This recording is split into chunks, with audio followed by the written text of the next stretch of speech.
The Telegraph Fire is leaving a path of destruction over tens of thousands of acres in central Arizona.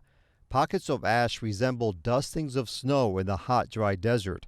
Hardy yuccas are charred to their bases and countless saguaros scorched in place. I was really nervous, so I was glad I left. Rick Williams and his wife have owned and operated Memories and More Antiques for decades. Their business and home are in the small community of Top of the World on Highway 60 between the towns of Superior and Miami.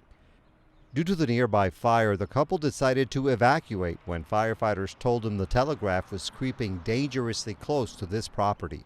They did do the back burn, but it wasn't until 2 days after we were in the shelter. But my neighbor, he stayed up here, Doug, and Doug said, you're lucky you left, because he said it was just pure hell for the last 3 days up here. He said they're right behind the house. There were 60-foot flames because his house is back here too.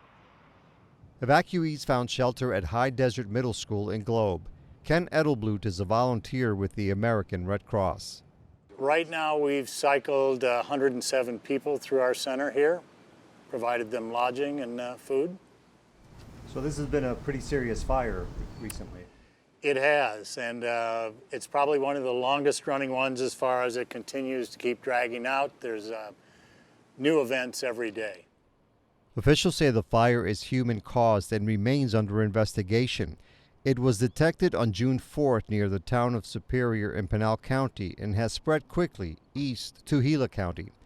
In that area, they were forced to close State Route 77, which connects Globe to Winkleman more than 30 miles away. David Albo is the public information officer for this fire.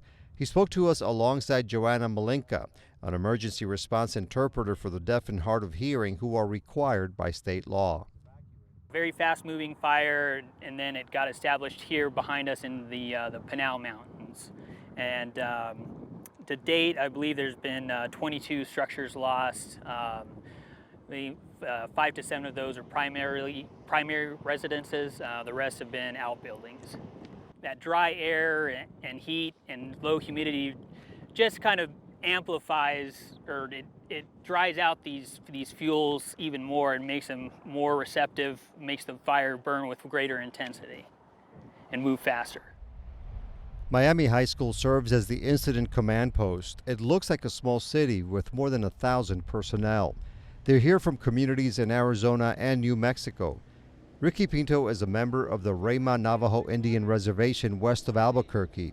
He and his crew have assisted at different command posts through the years.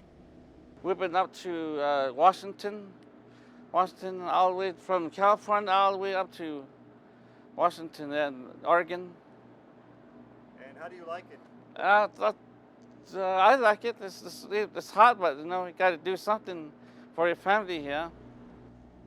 For Public Information Officer David Albo, this fire is like no other in his 10-year career at the Forest Service.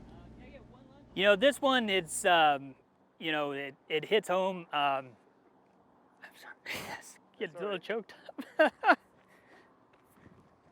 need to start over. Sure. This is an important place to me. I grew up here in the Globe, Miami area. I'm a local here on the Tano National Forest, so this is these communities and these values are really important to us. So you want this now? Yes, I'd like to pick that up. All righty. They are people like Rick Williams, his wife, and their neighbors. Their possessions were saved, and Williams, he is counting his blessings. And they managed to divert the fire around Top of the World. So I'm pretty certain if it hadn't have been for them firefighters, this shop wouldn't be here right now. So we're really grateful to anybody that had anything to do with the fighting the fire. Oh, I'm grateful we have a house and still have a shop, because I didn't think we would. I thought it was going to burn.